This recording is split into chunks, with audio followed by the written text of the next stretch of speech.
Good morning. We're going to need to go ahead and get started if we're going to get any time in at all. We're going to have to be prompt with this because we have to cut it off in order to break our stream and get a new stream started by 11. So there's a lot of technical stuff going on here as well. Thanks to all of you for being here. Thanks to the few of you for being here, or whatever the whatever the situation is. But also thanks to those of you who are watching us online, because we're trying to stream this out this morning as well. Because of that, we're going to have to be a little bit different in the way we usually conduct a class, a live class. And I will try to remember to, if you have comments or questions, I'll try to remember to restate those into the microphone so that they come through. And if you think I'm just not listening to you, no, it's that I'm trying to make this understandable for those who may be at home and need to hear the question that wasn't asked into a microphone. Okay? So we'll be doing those things. We'll need to cut this off at probably 10:35-ish, something like that. So that's why we have to get started in order to get any traction here in these lessons. We are now moving in. I think this is class number 11 in John, the Gospel of John, and we're to that point where we're talking about John the Baptist. And so as we go through this morning, I'll be trying, as always, to keep those two straight: John the Apostle, the author, versus John the Baptist, or the baptizer. And if you get confused about which John I'm talking about, I need your hand, okay? So that we can be sure we're communicating with each other. But we have spent the last 3 weeks looking at the ministry of John the Baptist, and we looked particularly at a few key features. The first of those features was the appearance of that ministry. And you recall that John was, of course, out in the wilderness. This is really weird talking like I'm just not comfortable with a one-way conversation. But anyhow, John was out in the wilderness. He was raised in the wilderness, but he continued out there as he began his ministry. He looked like he was a wilderness man. He lived off of the land. The Bible says his diet consisted of locusts and wild honey, and he dressed in skins. And he reminded the people the appearance was the prophets of old, and particularly the prophet of the Old Testament, Elijah. And when you read the descriptions of how Elijah ministered, it was very similar, and he looked very similar. So as John the Baptist's ministry develops, people are starting to talk about it, and they're wondering what this is all about. So his appearance was important. His authority was important. And we talked at length the last couple of weeks where this authority came from. First of all, it came from the prophetic literature of the Old Testament. And as we read, particularly the prophecies from Isaiah and from Malachi, there were references made to what John the Baptist would be like in his role as being the forerunner, or the one to prepare the way for Jesus Christ, for the Messiah to come. And so his authority that he was developing came from his fulfillment of the prophetic message, but also it came from his message itself, in that he was telling Jews they needed to repent and to change their ways, and he left no bones about that. He confronted everybody and anybody.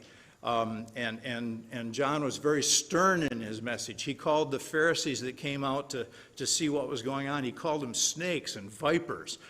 You don't make friends, and you may influence people, but you don't really make a lot of friends by calling them snakes. But that was what John the Baptist was, and so he claimed this authority, and he could be very confrontational at times, but he consistently pointed to Jesus. In all of his teaching, all of his ministry, he was pointing towards somebody else, somebody greater, somebody bigger, somebody more important in the grand scheme of things. And so his message claimed authority. And then the third thing that we talked about was his message of baptism.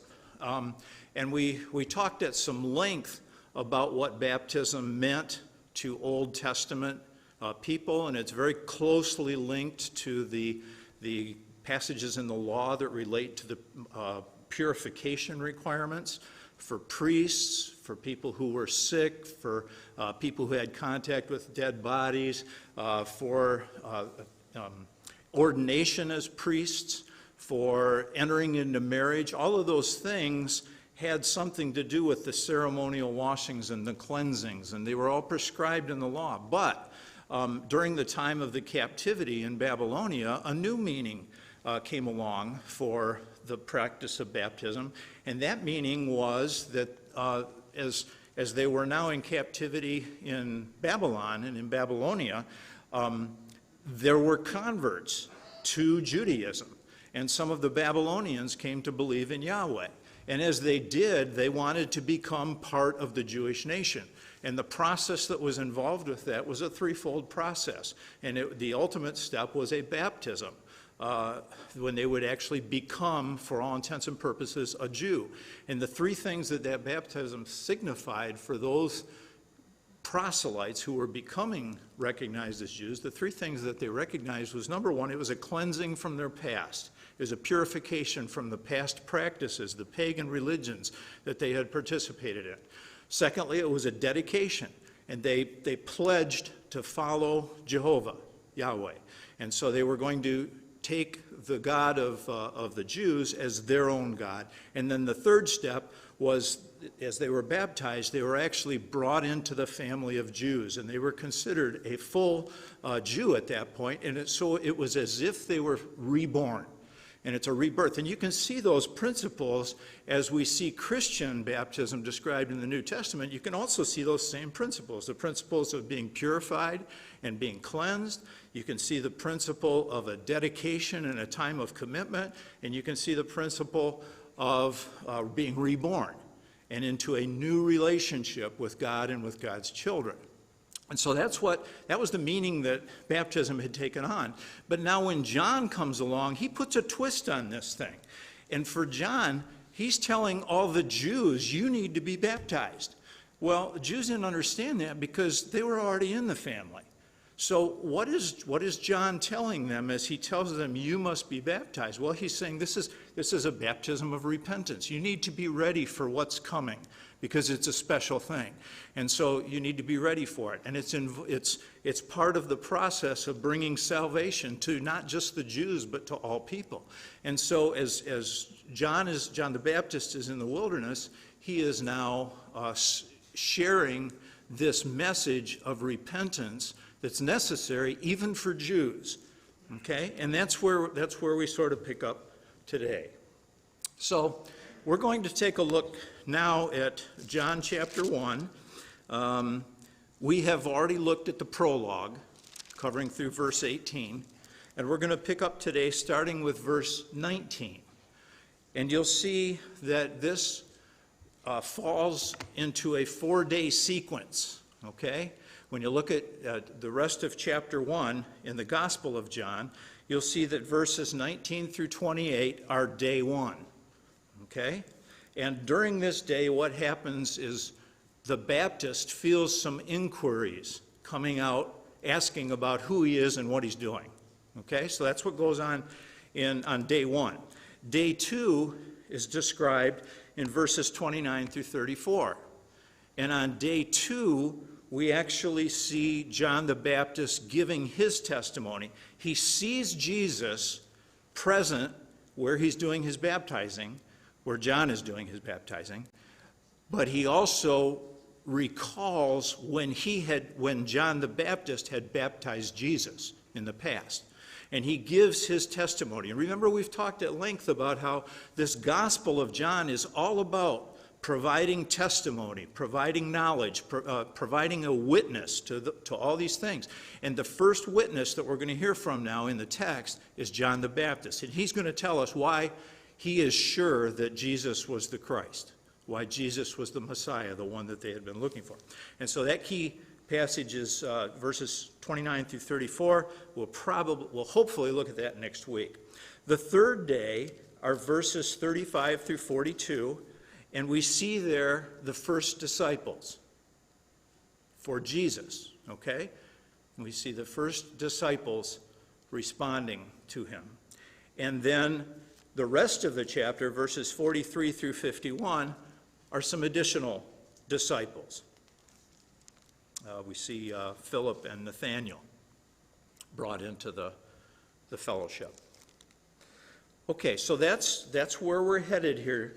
And today we're going to hopefully cover this day one section, verses 19 through 28. Okay. And as I said, this is about some people coming out and making inquiries. Again, I'm sorry we're not going to have time. We don't have time to read the text. I'll put the references up here before class each week, and if you get in here a couple minutes early and you want to read the text, that would be a good thing. But I just don't have time to read the entire text here. Okay, so we're going to take a look at this section. The first thing we want to identify is, where was John at? Okay? And if you look down in verse 28, you'll see that this all happened at Bethany, on the other side of the Jordan where John was baptizing. And I showed you this map earlier in the class, and I just wanted to bring it up today. We're not exactly sure where this location of John the Baptist ministry was. Scholars sort of suggest it may have been up in the northern part of the Jordan Valley, but it also could have been down in the southern part of the Jordan Valley. And there's some thoughts that favor each way. The thoughts that favor the southern location are, this is easier to get to from Jerusalem. So if they're sending emissaries out to talk to John and see about what's going on, it's an easier trip. But on the other hand, we see that 3 days later, when we get to chapter 2, 3 days later, they're up in Cana, which is all the way up here. So that's why some people favor this location. It makes it easier for the disciples and Jesus to get on to Cana within 3 days. So we're not sure which Bethany it was. What we do know is it was not the Bethany where Lazarus lived, because Bethany where Lazarus lived was on this side of the Jordan. Everything in Israel relates to where Jerusalem is. And so the Bethany that's just outside of Jerusalem, where Lazarus and Mary and Martha lived, that's a different Bethany. So we don't know which of these two Bethanies this was, but we know that there was water there because they were baptizing, and we also know that it was out in the wilderness. Okay. So who's the delegation? Who's sent out? Who was sent out, and by whom, to talk to John the Baptist? Well, look at verse 19. And verse 19 tells us that these were priests and Levites who came out. And they were sent by the Jews of Jerusalem. Okay? First of all, the priests and Levites. Now, the priests and Levites, what was their family background as far as their standing within the nation of Israel? What was their ancestry? What tribe did they belong to? Levi. Okay, so all of the priests and Levites belong, obviously Levites, belong to the tribe of Levi. How's that for a gimme question, huh? But the priests came from a specific family within there, and that's the family of Aaron. Okay, and it was Aaron's sons and their descendants who became the priests. All right, and these were the guys that were the experts in the law, and particularly all the ceremony and the washings and the cleansings and the sacrifices and all the things that they had to do. These were the individuals that maintained the temple. They kept the worship going. They conducted all of the sacrifices. They were engaged in the religious life of the people. Okay, so we know the role of the priests and Levites. Now, if you take a look down at verse 24, we also see that some of these people, at least, were Pharisees. Okay? And the Pharisees don't necessarily line up with the priests and the Levites. The Pharisees were the group of people, it was a sect, it was a part of the Judaic religious community.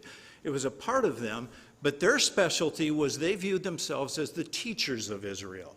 They were the ones who were going to teach the families, okay? And it's a very noble calling. But the Pharisees, and the thing they get into trouble with in Jesus' teaching over and over and over again, is they not only respect and enforce and learn the law, but they also teach all the traditions that have established and grown up along with the law. And that's where they kind of get into some trouble.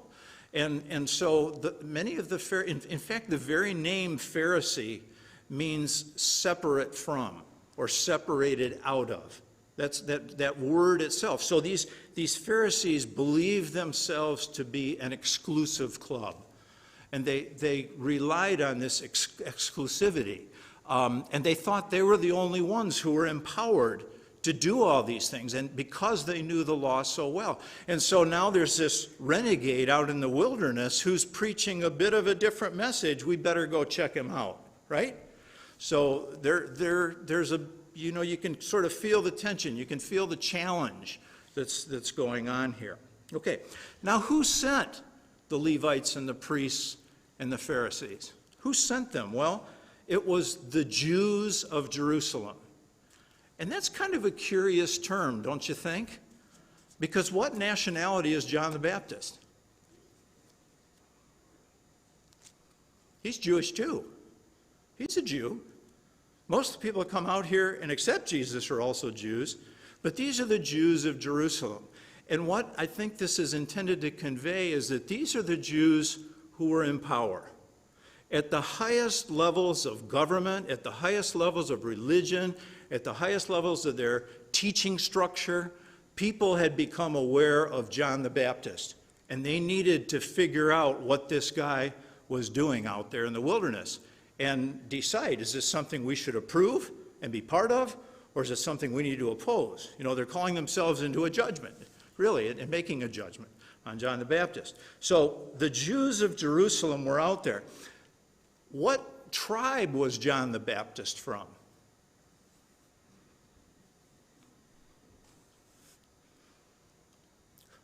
Who was John the Baptist's father, and what did he do? His name starts with a Z. Zechariah. And what was his job? Where did he get his vision? He was a priest. So what tribe was he from? John the Baptist himself was a Levite and a priest, right? Or he was in the lineage of the priests. His father was a priest, a full-fledged priest. And something that came to me last night in the middle of the night, I wonder how many of these priests that came out to challenge John the Baptist had worked with his father. I mean, the temple's not that big that you wouldn't know. And especially if 31, 32 years earlier, one of the priests had had a vision. And the angel Gabriel came and gave him a promise. And this priest wasn't able to speak for a year until that child was born and was named the name that Gabriel told him to name him. And so, you know, and then this priest also took it upon himself to prophesy about what this child would become. And so over that 30-year period, there has to be talk about what's going on with that guy's son. They said he was out in the wilderness, and now we're hearing all this stuff. And the angel talked to him, and he was mute for a long time until he followed the angel's direction, and then all of a sudden he could talk again. We've seen this. We've seen the supernatural involved in this process. And so, there had to be some curiosity, just simple, and wondering what was going on with this situation out in the wilderness. So it's important for us, and I think one of the messages we want to get from this, it's important for us not to just lump all Jews into one pot. They aren't all the same, any more than all Americans are the same, or that all Christians are the same. We cannot lump all Jews into one pot, and we can't lump all Pharisees into one pot.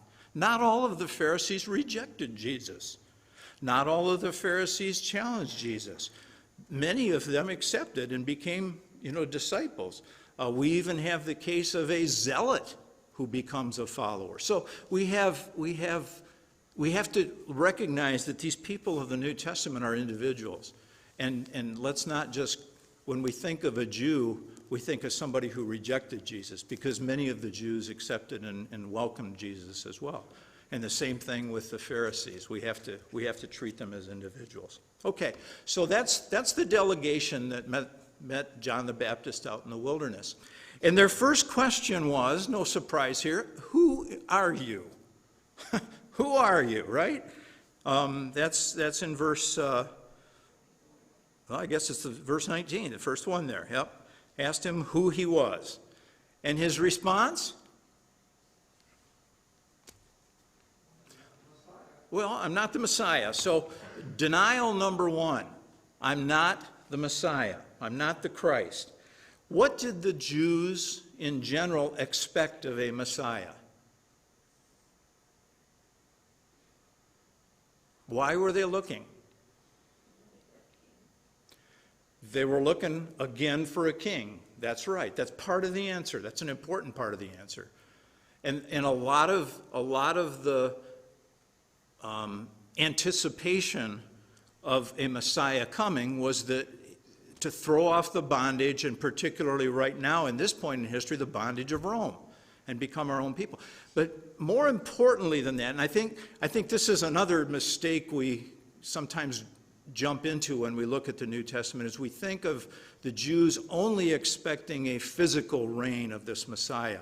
And that wasn't it at all. They saw this Messiah returning Israel to the glory days of David and Solomon. But more than that, they would become then a universal kingdom, not just a kingdom for the nation right there in the geography of Palestine, what was then called Palestine. The nation was viewed as part of the fulfillment of the promise to Abraham, of course. I will make of you a great nation, okay? And you will prosper. And that was an incredibly important part of the promise made to Abraham. But that was not all. In addition, this would be a universal kingdom. Remember when Solomon dedicated the temple, he said, this is a temple for all nations. The people of all nations will flow into it. Okay? And in prophecies, in Daniel and in Zechariah, we see a mountain and a tree appearing that the nations would flow into and come into, and all nations would be part of that. So it's not just for the Jews.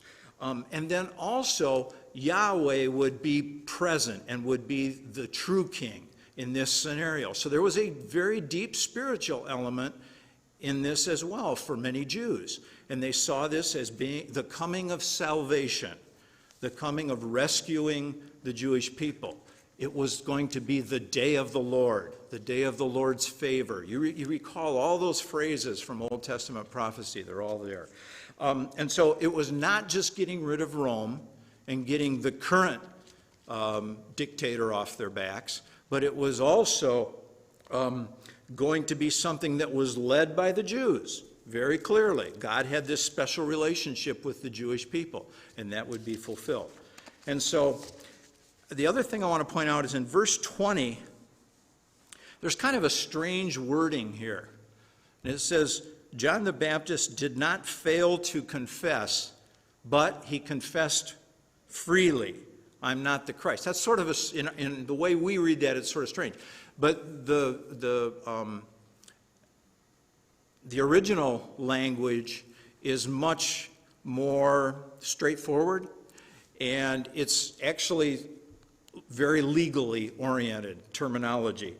And here's a better translation that I think carries the meaning a little bit better.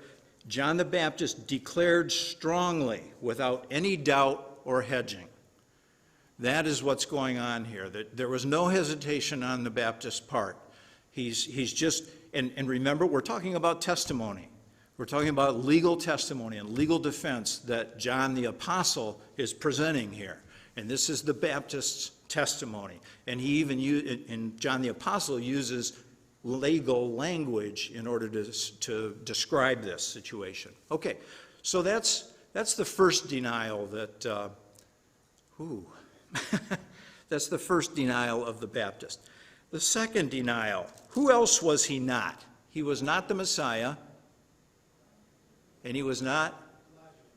Why are they concerned about Elijah? Why do they think he might be Elijah? Okay, we read from Malachi chapter 4 a few weeks ago that, behold, I will send the prophet Elijah before the great and terrible day of the Lord. So they fully expected Elijah to come back. Yes. In Matthew 17, take a look over there. This is the transfiguration, when, of course, Jesus meets with Moses and Elijah. Chapter 17, verse 10. The disciples asked him, why then do the teachers of the law say that Elijah must come first? So they fully expected Elijah to come first, right? That was out there. That was part of their understanding of what the Messiah days would look like, that Elijah would come first. And so they're asking John the Baptist. John the Baptist looks like Elijah. He's out in the wilderness where Elijah lived. And now Elijah they're asking, are you Elijah? When were the prophecies about Elijah actually fulfilled? Who was the Elijah to come? It was John the Baptist, okay? And we can see that, don't get too confused, we can see that in several places. We've already talked about in Luke chapter 1, when Gabriel speaks to John the Baptist's father, Zacharias, and he says that he would come in the spirit and the power of Elijah. So John's father was told that the Baptist would come in the spirit and power of Elijah. In Matthew 11 again, where that's not where we just were. Matthew 11, 11 through 14, we read, I tell you the truth, this is Jesus speaking, I tell you the truth, among those born of women, there has not risen anyone greater than John the Baptist. Yet he who is least in the kingdom of heaven is greater than he. And from the days of John the Baptist until now, the kingdom of heaven has been forcefully advancing, and forceful men lay hold of it. For all the prophets and the law prophesied until John. And if you're willing to accept it, he is the Elijah who was to come. So Jesus himself identifies John the Baptist as having been the Elijah who was to come. And then over in Matthew 17, where we just read about the teachers expecting Elijah to come first, Jesus answers those disciples by saying, this is Matthew 17, verse 11, to be sure, Jesus says, Elijah comes and will restore all things. But I tell you, Elijah has already come. And they didn't recognize him, but have done to him everything they wish. And of course, by now they have killed John the Baptist. And in the same way, the Son of Man is going to suffer at their hands. And then the disciples understood that he was talking to them about John the Baptist. So here we are. John is out in the wilderness in John chapter 1. John the Baptist is out in the wilderness in John chapter 1. And the Levites and priests and Pharisees come out to question him and ask who he is. And they say, are you Elijah? And he says, no. Is he lying?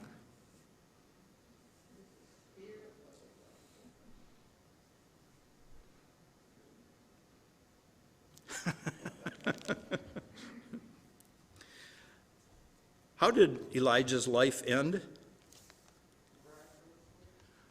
What miracle? You're right, it was miraculous. A chariot, and he ascended in a whirlwind up to heaven. He never died. And so the thinking amongst many Jews was that Elijah, the literal same being, would return. And so when John the Baptist says, no, I'm not Elijah, he's saying, I'm not physically Elijah. But he was, in a figurative sense, he was an Elijah. And Jesus verifies that. But at this point in time, he denies it. This is an interesting thing. And we see Jesus sort of doing the same thing at times. You remember how many times, and this is almost exclusive to the Gospel of John, where we see that Jesus' time had not yet come. And so Jesus kind of hangs back in the background. And I sort of think John is doing something similar here. But for a different reason. Jesus needed to avoid the attention because he had work that had to get done before his life ended. And if Jesus became a public confrontational figure from day one of his ministry, he wouldn't have lasted 3 years. They would have killed him much sooner. And so there are many times when John the Apostle tells us behind the scenes that Jesus hangs back for one thing or another. And they says, just remember at the wedding feast at Cana, and he talks to his mother. He says, my time's not here yet. This is not my time, woman. He's talking to his mother when he says that. And this happens a handful of times throughout the gospel. John here also chooses to fly under the radar a little bit. He chooses not to claim to be Elijah. And I think the reason here is a little different, as I said a minute ago. I think the reason in John's mind is he doesn't want to distract the people from the important thing.